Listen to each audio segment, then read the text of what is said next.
feel that Iraq is bruised itself. We grew up thinking we're going to go back, and yet we're still here. What is your go-to dish, the one that you truly enjoy as an Iraqi dish? I said, how did you make them? They were really beautiful. The clay was wonderful and old. I really wanted to integrate so much that I thought I was English.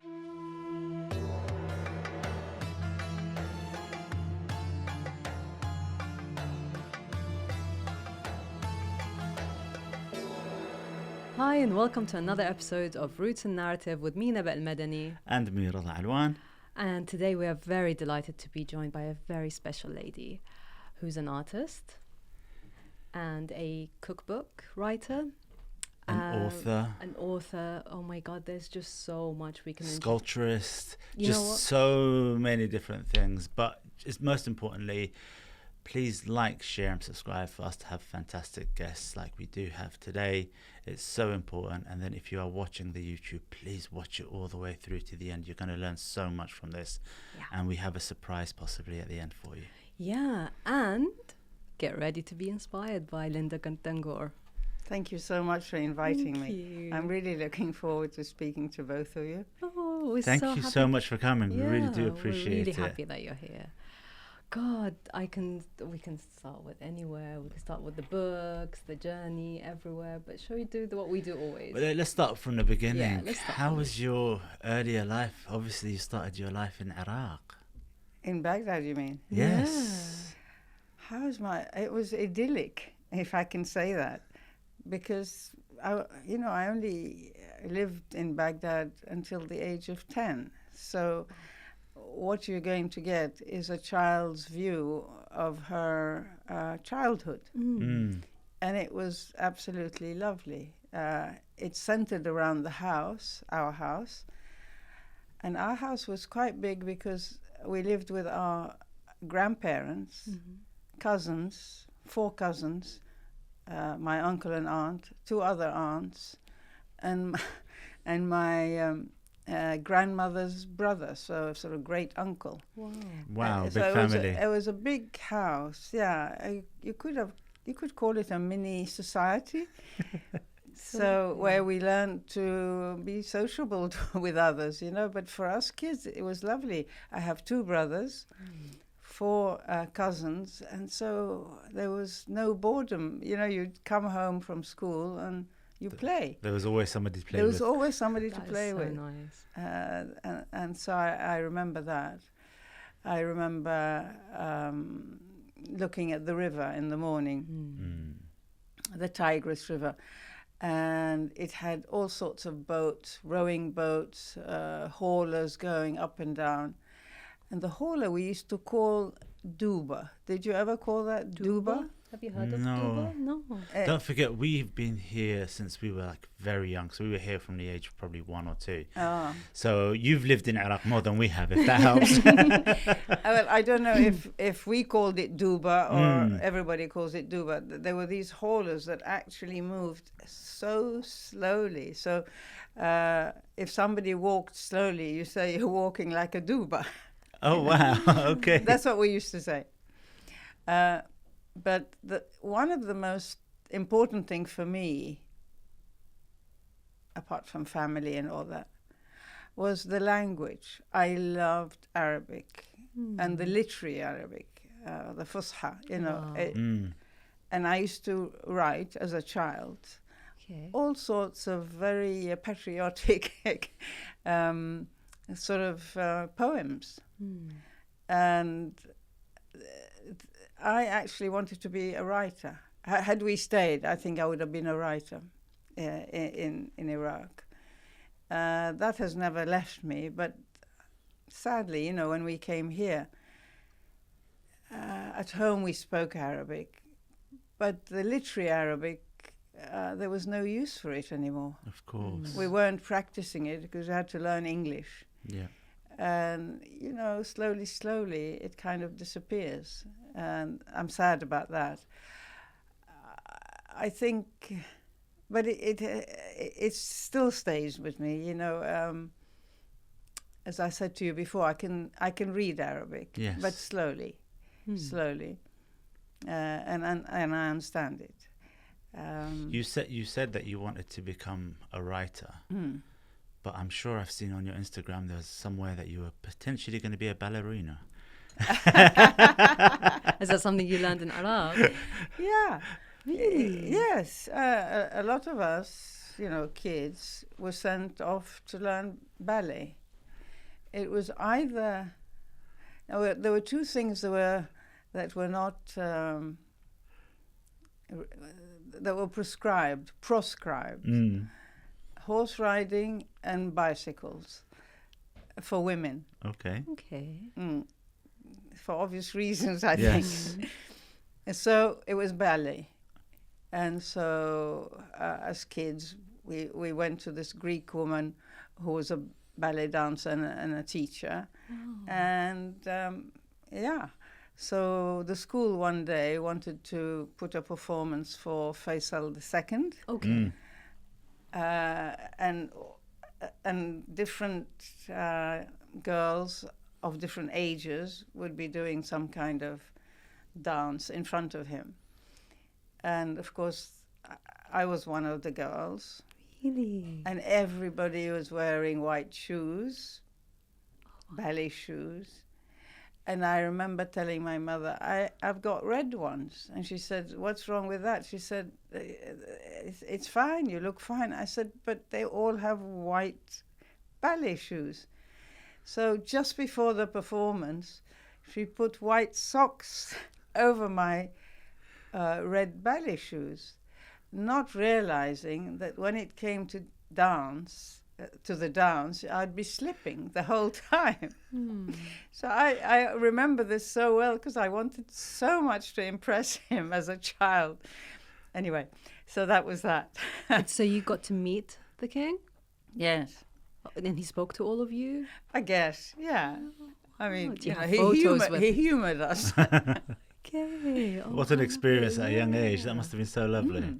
And so after that, or even before, but especially after that, I collected any stamp that would have his picture on it. So I had a very big collection of stamps. Do you still have them? I still have some of them. Wonderful. I still have, because I don't know, when we moved, things got lost or not. Yeah, they're in a plastic bag. Oh, how lovely. And even Ottoman stamps. Really? Yeah. They were still around? With a stamp on top of it, a Jamhuriya al-Iraqiyya. Okay. So, because they hadn't had time to change it. Yeah. Wow. That must be worth something now. Somewhere. No, it's not worth anything. That my cousin, Freddie Hlasji, has written 2 books on Iraqi stamps. The first one, I think, around 1917. Okay. Just that year, the stamps of that year. Anyway, the reason I mention him is because I said, look, I've got these stamps. He goes, worth nothing. Oh, bless. But, yeah.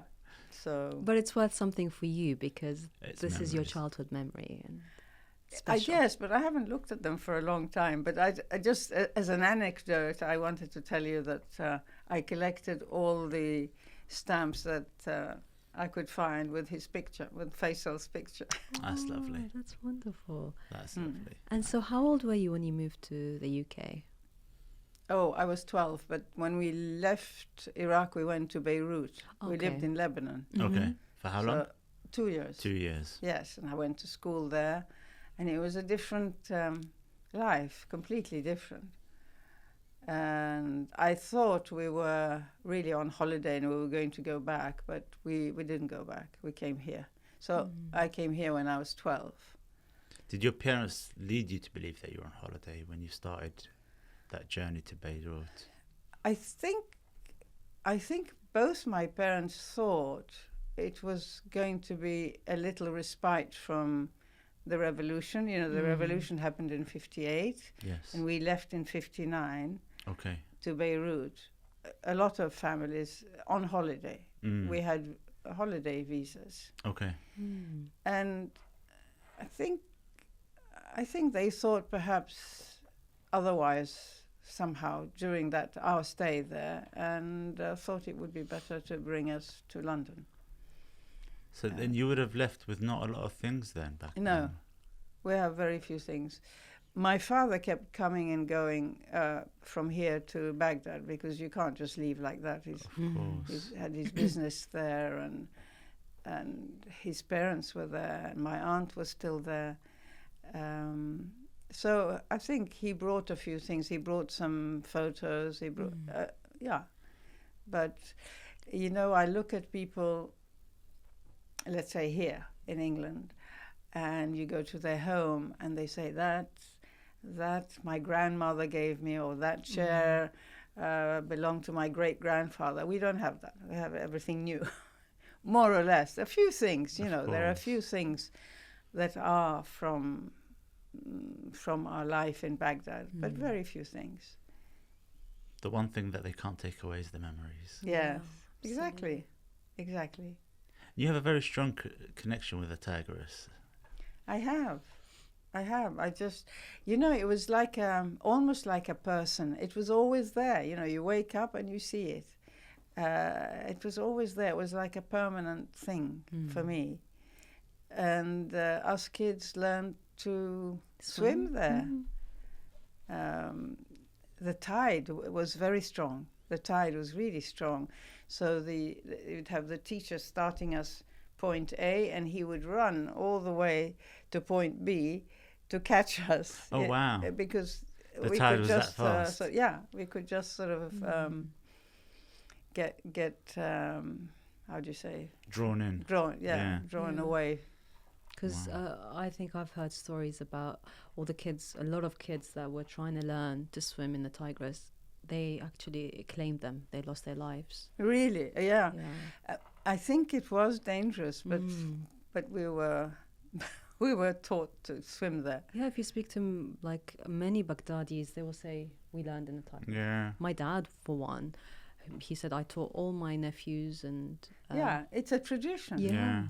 And especially it was in front of us. Yeah. So we'd cross the street, walk over a little bit of land, and hop, we go. Wow. What beautiful memories to start your life with. I think we did it just before going to school. Very early. Oh, wow. So early morning swim. I think so. I mean, yeah. Wow. I remember it was early. In the summer, of course. Beautiful memories. Yeah, absolutely. And so you came to the UK. How did you adjust? Because that's a big change. Yes, I actually loved it at first because I loved the rain at first. I say at first because I don't love the weather at all. But mind you, don't you feel that the weather has changed completely? Oh, completely. absolutely. When we came, it was the fog. We came in 1961. Okay. Foggy London. It was. You could hardly see a person in front of you. I mean, it was so foggy. It was a very big change. I think I didn't realize for a while what was happening, but I was sad. I missed my grandparents. I missed our house. And the funny thing is that my parents put me in a French school. Oh, okay. Is that because of Lebanon? Because they speak French over my there? My mother spoke French to us as well when we grew up, because she's Iraqi, but she lived in France for a long time. So she was bilingual with French and English as well, actually, and Arabic. Wow. But also because the education system in Baghdad, we went to a school called Frangaini, which was a Jewish school, but we had also Muslim students there. So it was a very, very good school. And it was very similar to the French school system. Okay. So my parents thought that was best for me. My brothers went to an English school. And so the funny thing is, history is told differently from one country to another.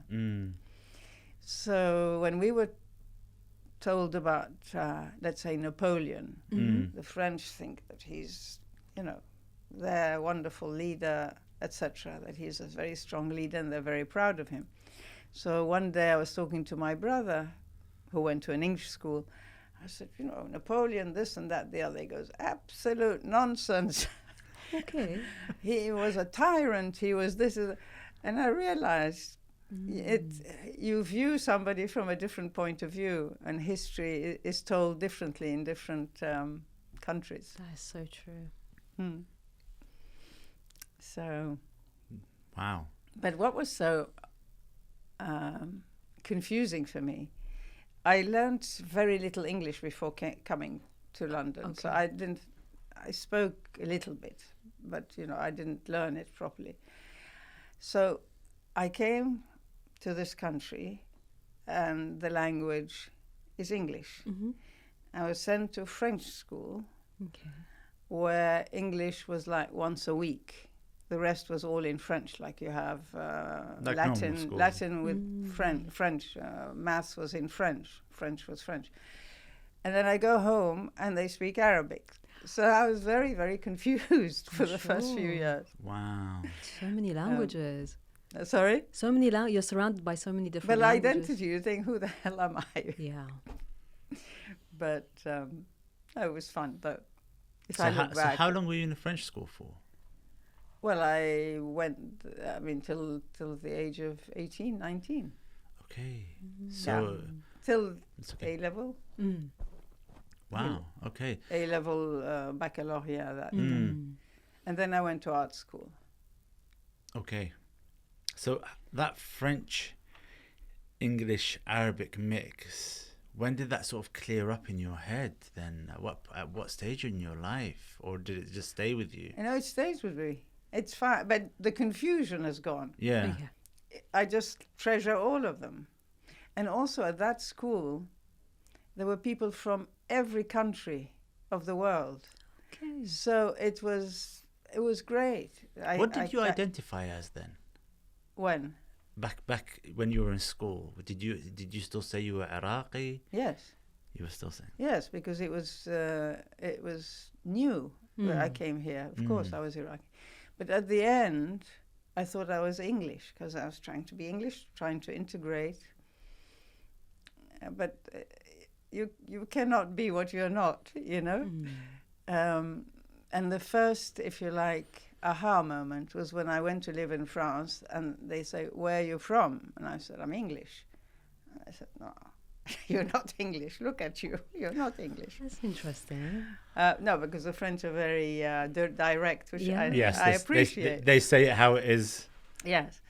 So I said, "Oh, okay, so I am from Iraq originally." "Ah," he said, "so you're Iraqi." And that's when I started saying I'm Iraqi, because I really wanted to integrate so much that I thought I was English in the end, because I could speak it and partake in the society. So you went to art school, and then after art school you went to live in France? I worked here at first for a Okay. few years, and then I went. I worked in advertising, and I didn't like the atmosphere there. So after 2 years, I just became a freelance designer, and then I went to France. What did you design? What people asked me to do. I think one that I really liked, one job I really liked, was for the Serpentine Gallery. Which is in Kensington. It's in the park, and they were having a big exhibition with many, many artists, and they asked me to do the poster, and they asked me to do also a booklet with all the artists and their names and profile biographies, and so that was a great job. Otherwise, what did I design? People asked me to do letterheads or that sort of thing. Yeah. Okay. And in France? In France, I went to France because I wanted to live there. I just thought it was such a lovely place. And so I wanted to live there, so I went to advertising agencies and wanted to get a job. But of course, very naive of me. Why? Because you come from England, you don't have the culture. Okay. To be in advertising and to write copy or to it's a different look. But anyway, no jobs. So I thought I'll go it on my own. So I designed 12 postcards with French proverbs and sayings. And I had them printed in France. And then I started to distribute them. And because it was using words again, you see, but not Arabic words, I called it blah blah.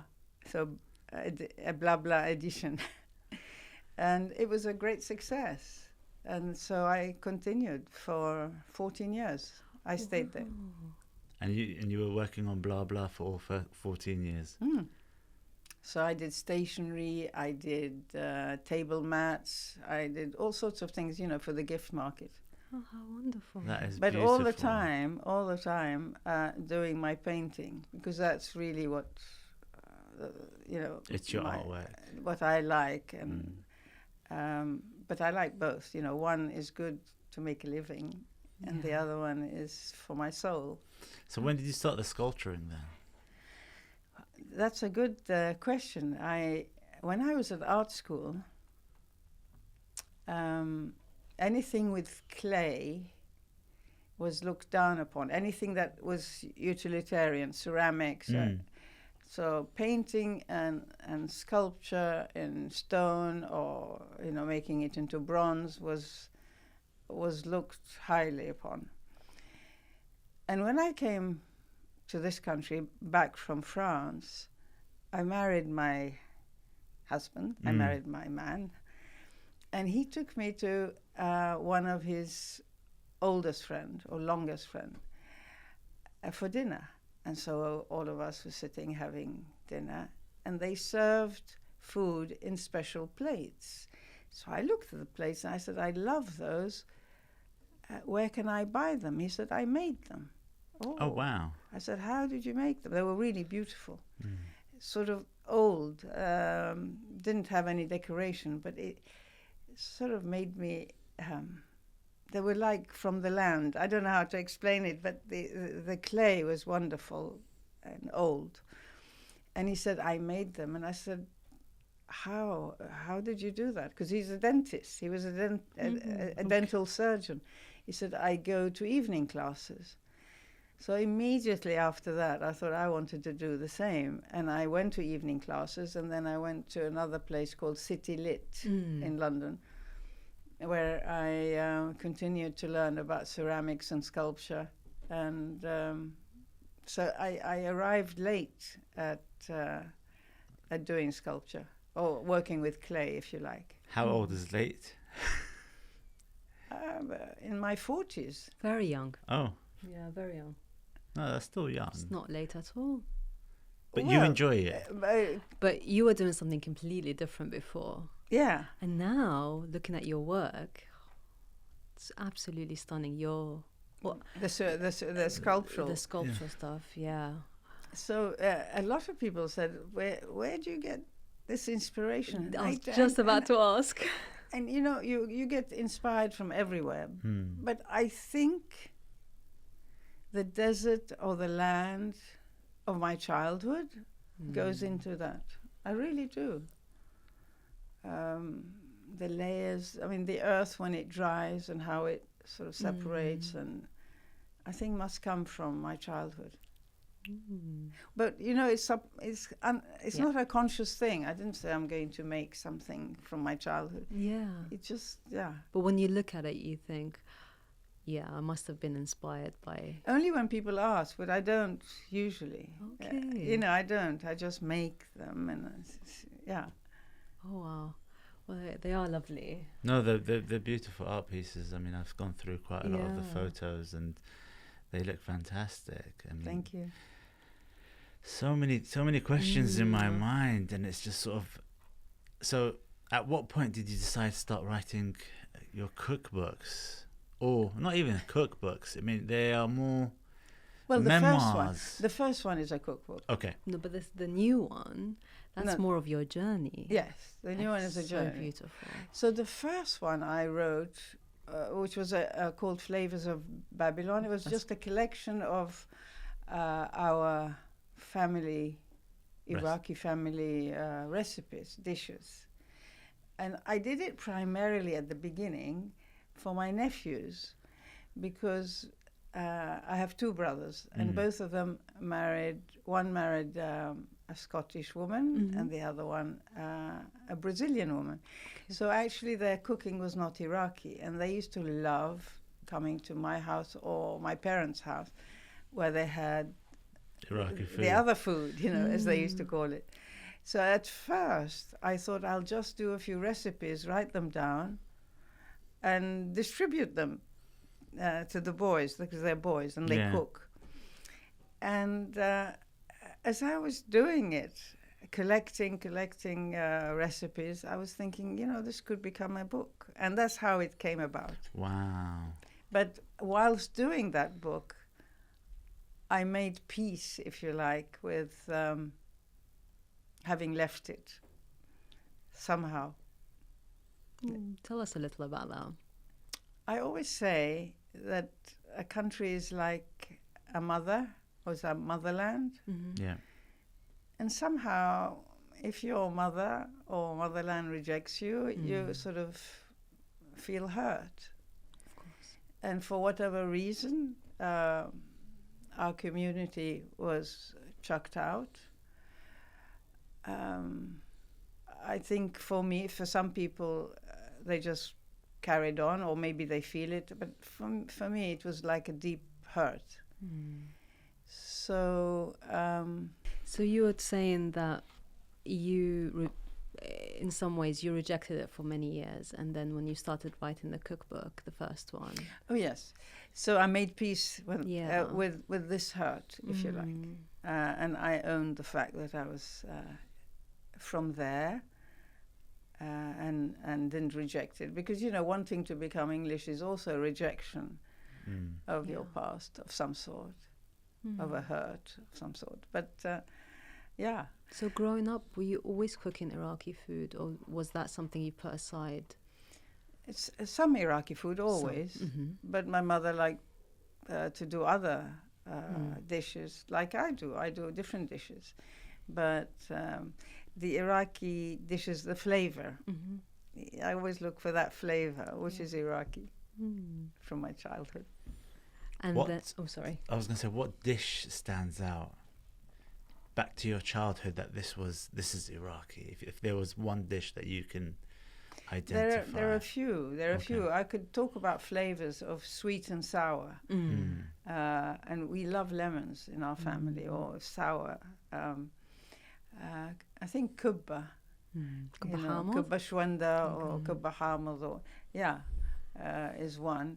And of course our Sabbath meal called tabit. Which is, I think you know it. It's chicken stuffed with spices and rice, and then buried in rice, and cooked for a very long time overnight. So that's another one. And also mahsha. Mahsha is like mahshi, mahshi. Yeah, it's stuffed vegetables. Courgettes and aubergines.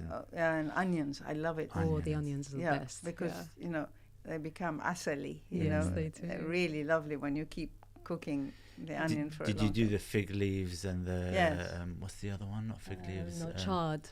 I do it with Swiss chard, because fig leaves sometimes are hard, sort of hard, and also you buy them...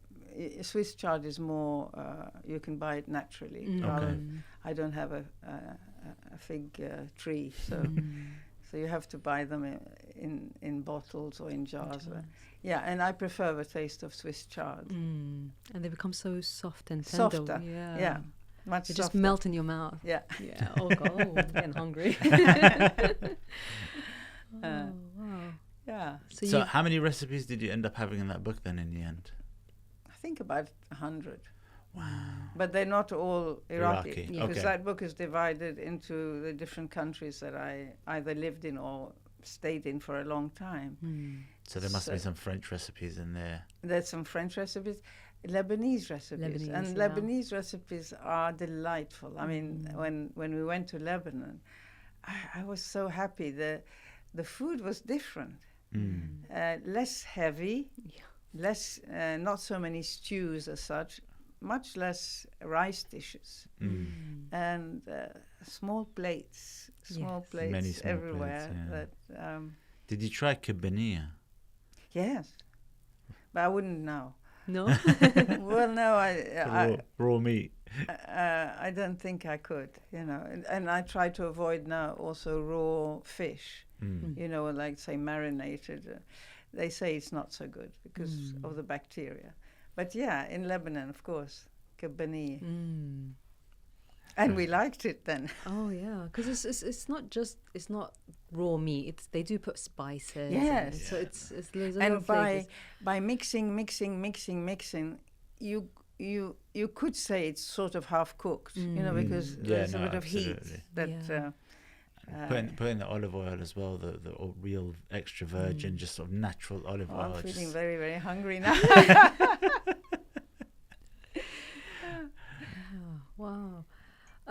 What I wanted to ask you, Linda, when starting your journey in writing the first cookbook, did you have in mind, I'm going to write another one? No, I thought that was You just left it aside? Yeah. Because there is quite a big gap between them. Yes, the first one was written in 2011, was published in 2011.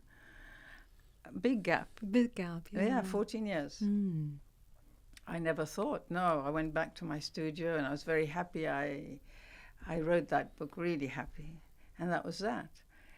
And then the idea of homeland and where do I belong and where is home was always there in my mind. And I used to write little... Well, I have a book where I write thoughts. And this idea of where is home kept coming.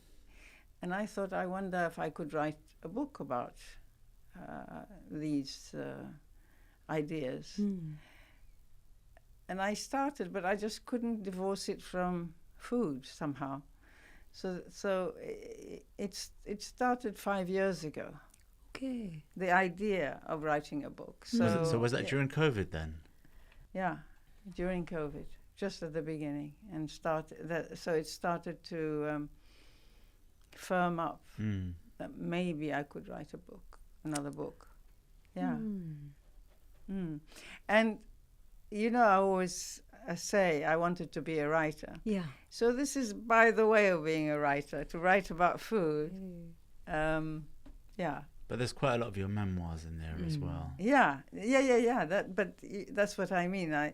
It sort of permitted me or allowed me to become a writer, even though we're talking about food as well.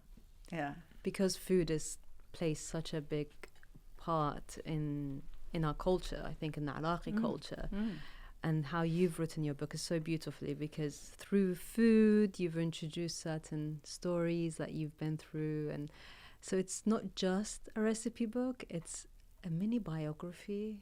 Yeah, it's a sort of, I should have put like it's a memoir through food or something like that. But it's beautifully titled you as well. You did put a journey, so... I did, yeah, Flavours of a Journey. Flavours of a Journey, yeah. so... Yeah, it's beautifully titled, From the Tigris to the Thames. Yes. And there's a Turkish writer, Elif Shafak, who's lovely, and she wrote a book of, what is it, Rivers in the Sky. Yeah, and wonderful I couldn't believe book. It was all at the same time as mine was being published. Yeah. And it was about the Thames and the Tigris. But hers is, have you read it? I have, I love it. It's incredible. It is absolutely. Yeah, incredible book.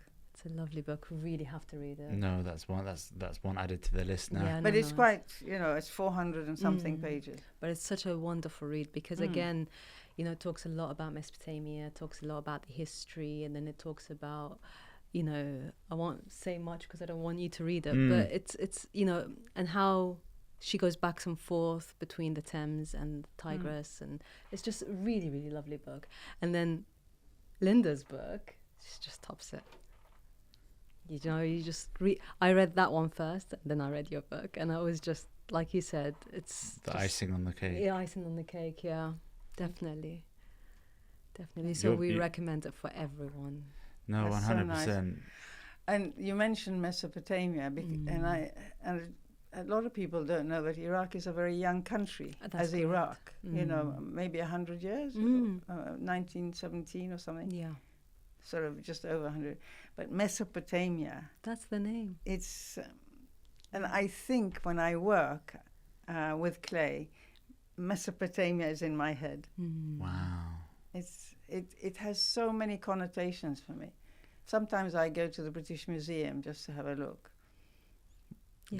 Give us some examples. What other meanings does it mean? What other meanings does Mesopotamia mean to you? I don't know. I seem to be drawn back to ancient cultures or ancient history, Babylonian, Middle Eastern, but usually our region. I have I can't tell you why. I have a real attraction. I like the look of cuneiform tablets in clay, you know, the clay tablets. I don't know. So that's why probably I'm very happy using clay. It just reminds me, I mean, think of clay. What is it? It's very old earth. That's correct. It's earth that has been there before us, you know. And so this has a lot of meaning for me. It does, yeah. No, it is. I mean, I'm exactly the same. I'm so drawn into the history of the Sumerians, Babylonians, and I love all of that. And like you, I just go to the British Museum sometimes, just sit there staring at a lemessu or a tablet or a little artifact, and I'm taken to a different world, you know. Yeah. That's my world. Yes. And that's why we want to do some of those ancient sites in Iraq when we're going. But Mesopotamia, definitely. And I part of me, I don't know if it's right or wrong, but part of me, I wish they put that name back on the map. That's something that's out of our hands, unfortunately, but it's the history's there. You can't take away the history. The history's there. No, but it's inexplicable. There's an attraction, and I'm drawn to it. And you had somebody, I forget his name, who talked about the boats and rivers. Rashad Salim. And when I was listening to him, it was again about something so ancient, about traditions that were so old, and that kind of thing just moves me. Yeah, I mean, when we spoke to him on the podcast and he brought those models in, it was just so fascinating to when he started talking about how long it takes to make a boat. Not only that, how it's been passed on through generations, and they're still making boats now the same way. Yeah. Yes, it's moving. It really is moving. Yeah. So no technology, no AI, nothing can take that away. You know? It's just so. But lovely. It will take over. Yeah. Well, it will. It will in many, many fields. It will. But I don't think robots have a soul yet. I don't think they can have a soul. This they can't take away from. They can't take that away from us, no. No. Talking about your books, now this last book came out just last year, wasn't it? No, this year. In May. Yeah. In May. May. It's quite... it's still fresh. Still a baby. It's still very, very fresh, yeah. You have it, don't you? I have it. Nebet has the copy. Yeah. Nebet doesn't share books. Don't share books. Oh. Well, I have one in the car. No, that's. Do you have the other one? I've got the first one. Yeah, I also have. I've downloaded the first one. So there's. She was mean to you. Naturally, no, I just don't share books. I can't. She doesn't like people creasing books, and I do. You know, that is really, really how I am, and I used to lend books. They come back with. That's so upsetting. And sometimes even underlined. Yes, and I think what? So I never do it again. So we share a lot in common then, Linda. See? No, but it's disrespectful. It's horrible. You treat a book. Oh God. Anyway, we'll leave that aside for now. But no, the second book. There's why the Tigris. Obviously, you had your childhood with a lot of the Tigris. Did you remember anybody cooking near the Tigris? Yes. Or just because? Oh, yes. Masgoof. Of course. Because we lived literally on the bank of the Tigris. There was a road in front of our house. And then there was a piece of land, not very wide. And then there was a river. And on that piece of land at night, the fishermen would come, put their sticks, make the fire, and masgoof would be cooked. I mean, they would cook masgoof. And we lived in the summer on the roof because it was so hot. Of course. And so the aromas would come up, as we were sleeping, looking at the sky, of masgoof. Yes, I remember them cooking there. Wow. Have you ever attempted to make masgoof here? I don't have a barbecue, but if you have a barbecue, you could just about get the right flavor if you put maybe the right sort of. What's your They blend? used to put a certain wood called brushwood. Okay. And when you burn it, it gives a lovely aroma. So if you put different herbs, maybe. So I do it in the oven. But it's not the same thing, but nearly. Nearly. Yes, I have it in the book. I have how to make masgoof in the oven. But it's not the same thing. I mean, look, when you go on holiday and you have a lovely wine, let's say, or a lovely dish, and then you try to either drink it here or replicate that dish here, it's not the same because the atmosphere has changed. The surroundings have changed. The climate has changed. So however much you can replicate something, it's never the same. The ingredients change as well. Yeah. Yes. So yes, the flavor. right. Even if you buy the same ingredients that they've mentioned that they've used, but it's just not the same flavors. Yeah, the soil is different, so yes, the fruits will taste. The sun. Yeah. What would be, I wouldn't say the best dish, but what is your go-to dish, the one that you truly enjoy as an Iraqi dish? I think kubabamia. What's that? Ooh, Kubba bamia? What's kubba bamia? I don't know. I've heard of bamia because we do margat bamia. No, but kubba. Yeah. You do it with we do it either with beetroot in the stew, in the marag. Yeah. Okay. Like as in kubbat hamud, as in like a soup or yes, like a soup. And so we either do that with beetroot or with bamia, the small ones. Yeah. And we buy them, frozen. Yes, Yeah. extra zero. Extra zero. Yeah, that's all. The really small ones, yeah. Yeah. And I think that's my one. Bamia, for those of you, it's okra. Oh, yeah. Or ladyfingers. Do they call it ladyfingers or okra? Yes, but they're so small they're no longer Definitely ladyfingers. But is it a red stew or? Yes. Oh, okay. Yes, it is. If I'm lazy and I don't do the kubba really, I just do the meatballs. So it's meatballs with bamia. And the kubba, what's the shell of the kubba? It's rice flour and meat. Rice flour and meat. Meat in the middle, yeah. That you and you make it into a paste, and then you take a little bit, you make it into a ball, and then you flatten it, and then you put the meat inside, and then you wrap it. It's the same one that we do for shorba, any shorba, any soup. So for soups, yeah. Oh, okay. Because like how we do bamia is just a stew, right? A stew with meat pieces or chicken pieces, depending. Yeah, so we do that as well. But then you also do the kubba as well. But I do it with the kubba, yeah. Oh, how nice. So and it's sweet and sour. It really is sweet and sour. There's a lot of lemon, and a bit of sweet, pomegranate molasses or something. So it's not just tomato sauce. Okay.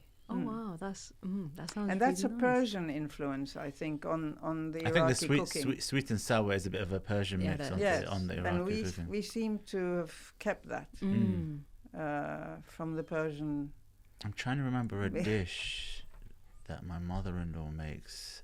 Fasanjoon. Yes. Again, that's... you do that as well? Okay. Yes, I make it.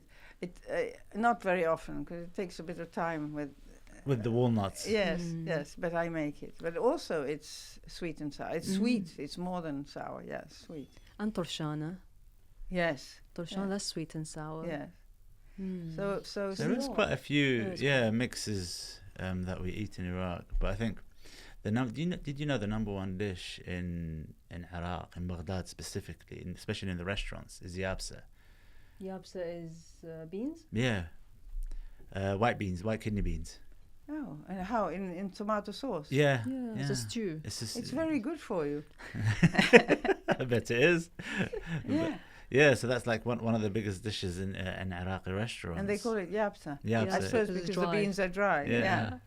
That's funny, because when we were kids and at school they used to give us baked beans, I used to refuse to eat them, because at home I'd refuse to eat yabsa as well. And it's like, and then I tasted it and it's sweet. Yeah, because they put sugar. Right? They put sugar. At home it's sour. Yeah. And then I'm eating it at school and it's sweet. And it's like, no, I don't like So what this. did you want? You wanted it to be sweet? I didn't like it altogether, like either of. But it was quite confusing for me, because they're making what we make at home without the meat, but it's sweet. Mum makes it sour, and it was just a lot of confusion as a kid. Fasoliyah. Yeah. It's interesting. Yeah, I like fasoliyah. Yeah. Linda, writing this book, this latest book, what did you want your audience to take away from this book? I think that the Jewish community has been there for so long in Iraq, in Mesopotamia. Yeah. In Mesopotamia. And I wanted to stress that as well, and that we're part and parcel of that land, really. I think that was one of the things that I wanted to write about indirectly, but also, I do quote Salman Rushdie, who says, what is it? I should have brought the book. Past is another country, and it's about how, and that we all have different levels of identities. And we are multiple in our experiences, not just to do with country, but in our experiences and every stage, from being a child, from being a teenager, from being afterwards either mother, father, working. We have different stages and different layers. And I wanted to show what I went through because of leaving my country. Yeah. So. And here's your country. But always with a happy kind of resolution in the end, And so your country, your memories, all of that, how was that lived at home with your parents when you were growing up? Was it still alive, those memories, the culture, the Iraqiness? Yes, but at the same time, I think my parents wanted us to integrate more, so we had to learn English and speak English more and more.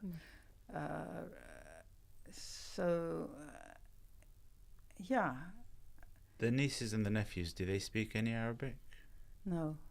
No, because I think a lot of things come from the mother, and if the mother is not of that country, so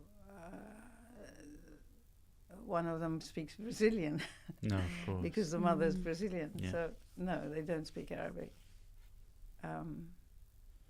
But you held on to your Arabic. You reconnected. I think you said you lost it for a while. Yes. And then you reconnected. Yes.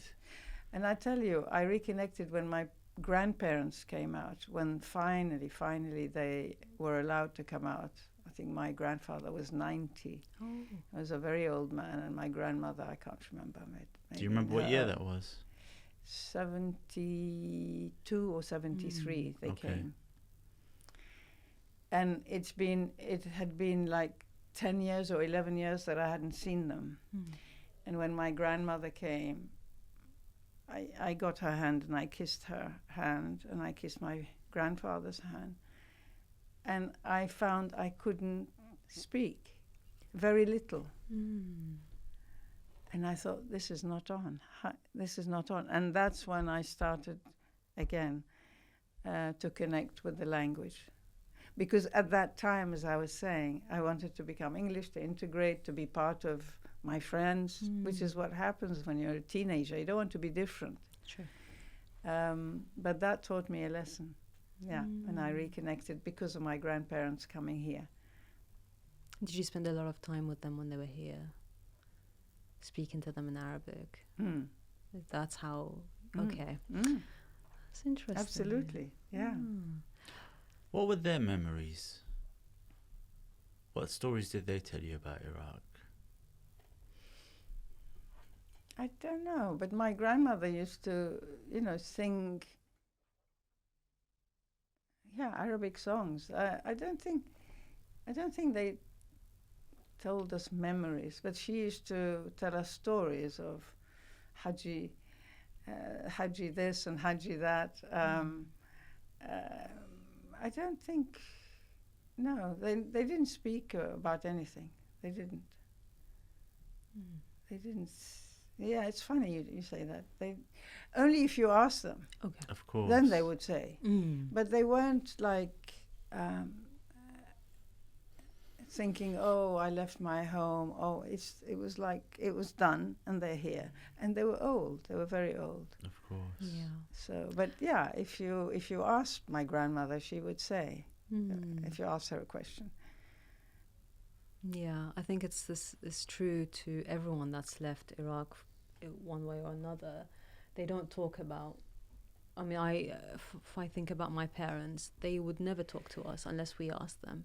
Something they want to leave behind. Like, it's too hurtful, too painful to go there, and we're not going to talk about that. But then as you get older, you start asking questions. Yeah. My late father would always say, we're going back, we're going back, we're going back. When are we going back? He wouldn't say, but we're going back. We grew up thinking we're going to go back. And yet we're still here. How old were you when you came here? 7. I was 7. So what year was that? 88. Right. My parents obviously left because of Saddam. Saddam. Yeah. Saddam. I was just thinking Saddam was still there. Yeah, and so... but they don't talk about what happened, why they were prosecuted. It's just a subject that they leave behind, that's it. As we got older, we start asking questions, and, the more conflict there is in Iraq, the more questions we have. Yes, and suddenly it's out there. You think you forget the old country and you start anew, and then suddenly, like a boomerang, it comes back to the fore. Yeah, absolutely. Yeah. So I hear you. What I wanted to actually also talk about is how you are so connected to a lot of the Iraqi communities in the UK. How did that come about? Because there's a lot of people from different communities who are big fans of yours. Are you talking about the social media? Or? No, in general, like you have friends from every community. I think it has to do with the book, the first book and now the second book. But the first book, it's true. It's not the art. No, it's not. Always bring back people together. It's through that book and through the food, and I get such lovely letters that my mother used to make this, or my grandmother made this, and yours is very similar. Or can you give me a recipe that we've? It's amazing. I think food connects people. It does. And you can see that when immigrants come and they're at a loss, they've lost everything. They come, they can hardly speak the language. But when they sit and cook together, it makes a community out of strangers. It really does. It really does. That's so true. It really does. Yeah. Because you're quite well connected, right? And I'm thinking, is it just your books? Can't be just your books. I think your warmth, you're very welcoming. Well, maybe. I don't know. I never thought of it. No, definitely. You are very. We were saying this morning. We were saying, no, Linda has this, this very welcoming nature, and it's so lovely to see. That's you don't exclude anyone out. I think you're very inclusive, and it also shows in your book and your recipes as well, which is so lovely. Look, we're all human beings, and each one has a story, and I'm so interested in people's stories, wherever you come from.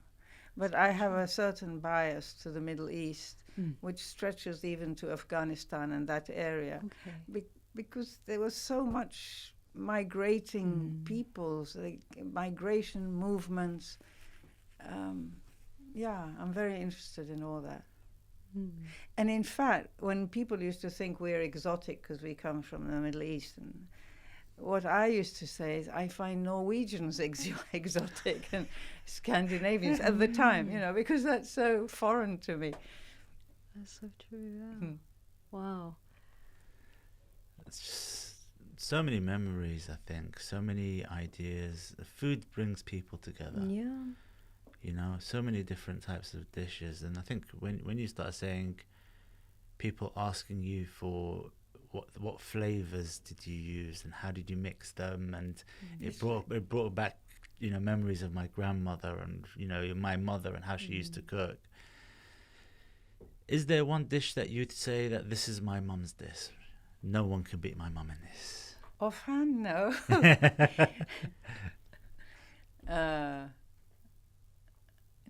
Not really. Can I be cheeky and say who's the better cook, you or your mom? No, she's very good cook, but I cook different things. So I got it from her. I got the exquisiteness of flavors and tastes from her, but I do different things. But there was something I wanted to ask you. When did you start doing baklava and all those lovely, the best I've ever tasted? Thank you so much. Kingsbury is the shop. You must all go there. To be honest, I'm a food lover, and I really have a sweet tooth. You do. You have to be careful. I'm very careful right now. I have to have phases where I don't have any sugar because I feel that my blood is full of sugar. But actually, your little jewels, I'll call them. Oh, thank you. They weren't overly sweet. No. They were just right. They were really, really good. So So the Turkish baklava is extremely sweet, and I personally don't like it. Iraqi baklava is similar but less sweet. And then you go down to the Lebanese and the Syrian, where you have less and less. So I wanted to have a combination of the right amount of sweetness where you're not eating sugar. You're not overwhelmed. And then you're tasting those nuts. Because nuts, especially pistachio, there's so much flavor in them. They're so nice and crunchy. And then cashews, I think they're beautiful when they're cooked, especially when you cook them to the right temperature for the right amount of time, with those folded pastries around them. It's just to die for. I see, you're almost fainting. It's and as you were talking, you did ask me before, what is your favorite or your go-to dish? And I said, and I gave you a savory one. But the dessert one is always mahalabiya. Really? Always. And how do you make it? Each time I make it, it's slightly different. You see, Did you put the cardamom in? Yes. Cardamom, absolutely. Yeah. Yeah, of course. And rose water. Of course. And if people hate rose water, I put orange blossom. What's my zahar? Is that orange my blossom? Zahar, My zahar, okay. Yeah, which I personally find very strong. I prefer the rose water. So that one, every time. And it's just wonderful. And you can actually, if you are intolerant, of lactose intolerant, then you can do it with almond milk. Could you? It'll never be as thick unless you put a bit extra almond flour. Okay. It'll thicken it. But full fat milk is really good, and a drop of cream is even better. You just triggered up memories of mine, because my mum used to make, as in it was the go-to dessert at home. Oh yeah. Mahalabi was just like with with a dinner. All the there was, nuts. with all the nuts and pistachios and and almonds, and Yeah, they just yeah. trickled on top, and sometimes a dash of honey. Oh no, I put silan, dibus. Dibus. Yes, of course. Yeah, a little bit of date syrup. Dates syrup, A little. molasses, yeah. And funnily enough, date syrup, I don't know if you found this, is less sweet than honey. Yes. Honey is very Yes. sweet. It is true. Yes. Strange. I would have thought the reverse, but no. No, absolutely. And date syrup, and when you find the proper Basra date syrup. Basra. That's the one I buy. That's really the one. nice. Really good. I think I can't remember where you had date syrup that you recently bought from Iraq. I did, yes. When we went to Iraq, we got some date syrup. Oh, I should you have got went you there? some. And I went to bury was my it father. any different from the one that you buy that says Basra? It is that you can tell the difference because this Oh. one's freshly pressed. So maybe the Basra one is heated, because it's a Of commercial course. thing. So, there, Yeah. No. And on that note, have you had any ingredients come back to you from Iraq recently? No. No? Well, that's on our list then. We'll get you some, maybe. We'll get you some nice. Anything that you might want. What do you really miss? What flavors do you miss that you can only get in Iraq? Nabug. SubhanAllah. Why does everybody say Because that? we used to have a tree, a nabug tree, and in springtime, for us kids, it was great. You could just go and pick. I'd never found nabug anywhere except once in India, northern India, and the nabug came from Pakistan. And then when I ate it, it was floury, but it wasn't like the real thing. I know my cousin does bring it in his supermarket. So he brings it from Iraq just during springtime. It comes in season. Where does where's the shop? It just Next door to yours? next door Oh, I to mine. see, So okay. it's like Iraqi mid. I'll have to come. Yeah. So inshallah, when it comes in season, So only in it's spring? Spring, yeah, it's a spring. Yeah. That's And does the tree have flowers, a certain I scent? really can't you remember. Okay. I That's can't really remember. interesting. I don't Yeah. no idea. But nabug always comes up. Like when you ask people what you miss the most, especially the diaspora. this is the first thing that came up. Yeah. I'm sure but there are other things. everybody says the same thing. The Really? first thing they say nabug. We've had a few people mention it here. Because I guess you can't get it here. The crazy thing is, I've never liked it.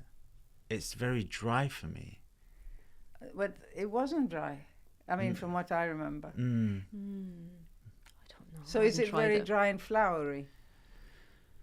To be honest, I haven't tried it in about 15, maybe 20 years. But it's one of those things that, you try it once, you're like, it's not for me. But it's something that I'm probably going to put on my list to try the next time it's around, because in Iraq, and Or this maybe when you go to Iraq, get some.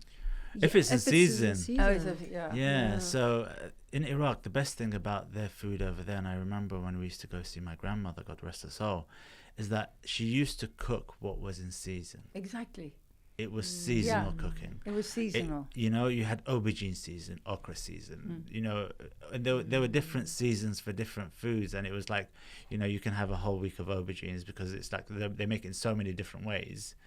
It's not only the tepsi, they do the malfoufa, they do, so many different types of dishes.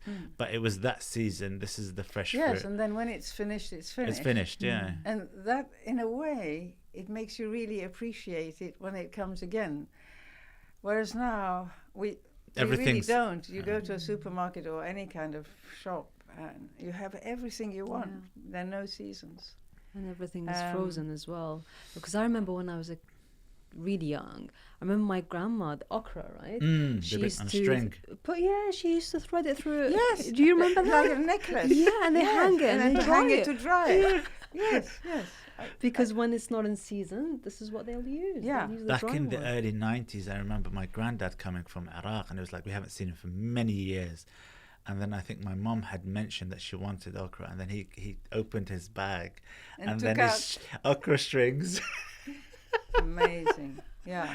But, they used to do everything homemade, Yes. sauces or everything. Hatta al-waraq anab, they used to grow it at their house, and then they used to pick it, and then they used to fold them one on top of the other and store them.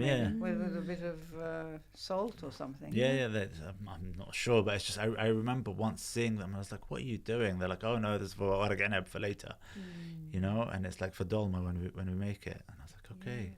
Yeah, I remember my dad always used to tell us that his mum used to make ghee at home. Oh, really? Yeah, because Iraqi lambs, they have fat that they use for ghee. And so she'd render it down and she'd make it into ghee. And they'll always have, like, what did he used to call them? I don't know, but he says in the basement would always have ghee and dibis and everything, like in, and not barrels, but I don't know what he used to call them because in Iraqi terminology. And he's like, when I was a kid, I'd go down to the basement and put my bread inside the ghee and then inside the date molasses and just eat that after school. Talking of fat of lamb, that as us kids, whenever we used to have, skewers with meat between them, they used to put liya. Liyi. And that was the prized thing. I didn't care about the meat. It was the liyi. It was fabulous. Yeah, fabulous. The taste of it. I think they still have it, right? They still have it. Oh my God, my uncle, it's like when he goes to, when I was last in Iraq, we would go to a restaurant, he's like, extra liya, and I'm like, my face, he'd be like, it tastes different here. And it does. And it does taste different in Iraq. Yes, it does. It's completely different. Of course. He goes, you've always got to ask extra for this, and I'm like, okay. And also the type of sheep there is different. They don't have the fat all over their body. No. Mostly it's in the tail. And it's a really, it's a delicacy. It is. Yeah, that's the word. And that's what they used to make ghee from. So amazing, right? Yeah. Gemar. Did you make gemar? Yeah. Do you make it?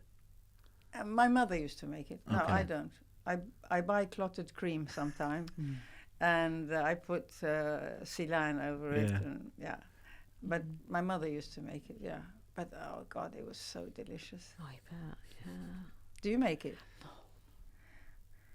That's something that I'm because really also interested it was in. buffalo milk. Yeah, that's correct. And so it was very, it's quite heavy and full of fat, really, but it's lovely. It is actually, and buffalo milk is not available as much in the UK. No, it's not. In some markets, like farmers markets, sometimes you see buffalo milk and buffalo yogurt. Yes. Sometimes. Yes. So, I'm not sure if you know, but the last segment, what we do is we ask a person a question from the last guest. Right. And the last guest left you a question, and it is, how would you like to see Iraq in the next 10 to 15 years as it's progressing now? I would wish, and it has been my dream, that the people of Iraq would be united. The politics would be welcoming to all types, to all different peoples, and to be more at peace with themselves, so that they can open up, so that I could go back. Have you never been back, I'm assuming? No. Wow. No, but it's so much change has happened to it that I feel that Iraq is bruised itself, and it needs time to heal. And I hope in the next few decades it will heal and be able to smile again, and open it the country to different people. Do you know any Jewish person that's gone back to Iraq? Yes. Oh, you do? Somebody called Edwin Shukr. Oh, yes, yeah. But I think he's gone more to Erbil. He goes more to Erbil. Yeah. But he has been to Baghdad. Okay. Oh. He has been. Yeah, I don't really know. Okay. No, I totally... And I think there's a fear. There's always a fear. Of course. I totally understand it. What question would you like to ask our next guest? Well, as I don't know who that person is, whether, first of all, man or woman, what would you like to tell your children or your future children or your grandchildren about Iraq? What stories would you like to tell your children or your future children about Iraq? What have you told yours? Oh, a lot. Like I've said in my book, through my cooking, it tells a lot, and I talk about it. I talk about the river. I talk about the masgoof. I talk about sleeping on the roof, and it makes them dream. Absolutely dream. What a beautiful question. Yeah, it's gorgeous. That's really nice. That's really nicely put, I think. And it's just, it makes... See, I always, when I talk to my boys, I say to them, oh, come, let me tell you about the Epic of Gilgamesh, because that's really important for me, and you have to learn about that. And they're like, yeah, but why? It's just a story, it's just a poem. And I'm like, no, you have to know the history of Iraq. And they're like, and you want to start with the Epic of Gilgamesh? Like, there's nothing else you want to talk about? And I'm like, oh, what do I talk to you guys about? I don't know much. I just know what I've read. Yes. Unfortunately, we haven't really lived there, so... No. Well, this is it, yeah. So you can transmit something with passion if you lived it. Yeah. Otherwise, it becomes like a history book. And then... Exactly. Yeah. So I think, yeah, you can transmit experiences and feelings that way. Yeah. But I think every Iraqi who has lived in Iraq when it was safe to stay on the roof in the summer, because I think now it's not safe, nobody does it, will never forget it, because you know you're lying on your back and you're looking at the sky, and it's really deep blue black, and all the stars like diamonds are just winking at you, you know, and you just fall asleep like that. It's memorable. I do recall Memorable. those stories. Yeah, I've heard those stories from my dad. I've heard many stories from my mom and my dad, and you know, just you know, you've got to. Do they tell you? Yeah. Yeah. نوم على السطح. Yeah. You know, they used to go to the satah, and it was just, they were like, when the morning came and the flies and the heat. You know, and it's like, I remember going to my granddad's house, and you know, there was a bed there, a double bed there, but no mattress. Obviously, it was the time that we had gone. They're like, oh no, we have the mattress, it's ready to go whenever anybody wants to sleep there. Oh, wow. So it's just I think we used to have a net. Okay. Because there were lots of I'm sure, yeah. Oh, Linda, what can we say? thank you so much. Thank you. Thank you from Really, the bottom of our it was heart. really lovely. It Thank was you, truly lovely yeah. to have you. Really enjoyed your stories. We really enjoyed your memories. Thank you. And I hope that this is, maybe there's a part 3 somewhere. Maybe. I shall definitely come to Kingsbury with my husband.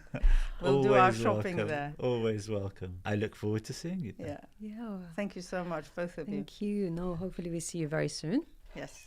Definitely. To all our viewers, thank you so much for joining us. Thank you for watching to the end. It's been an interesting journey. When this episode's out, we are probably going to be in Iraq.